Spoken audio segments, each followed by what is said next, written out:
இனிமே கண்ணை மூடிட்டு கடலை எண்ணெய் வாங்கலாம். ஏன்னா மந்த்ரா கடலை எண்ணெய் இதயத்தின் தயாரிப்பு. முன்னாள் அமைச்சர் செந்தில் பாலாஜி கைதாகி 10 மாதங்கள் நெருங்கிவிட்டது. இன்னும் கரூர் மாவட்டத்திற்கு பொறுப்பாளர் நியமிக்கப்படவில்லை.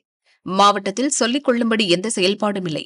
கட்சியில் ஒருங்கிணைப்பு இல்லை என திமுக தலைமைக்கு புகார்கள் சென்றது. கரூர் மாவட்ட தேர்தல் பொறுப்பாளராக அமைச்சர்கள் நேரு, வேலு, சக்கரபாணி, ராஜா ஆகியோரில் ஒருவர் நியமிக்கப்படுவர் என எதிர்பார்க்கப்பட்டது.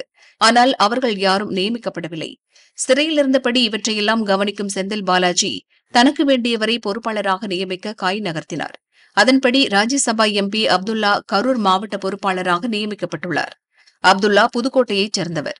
திமுக அயலக பிரிவு தலைவராக உள்ளார். இவர் செந்தில் பாலாஜி கண்ணசைவில் கரூர் திமுகவை வழிநடத்துவார் என்கின்றனர் திமுக நிர்வாகிகள்.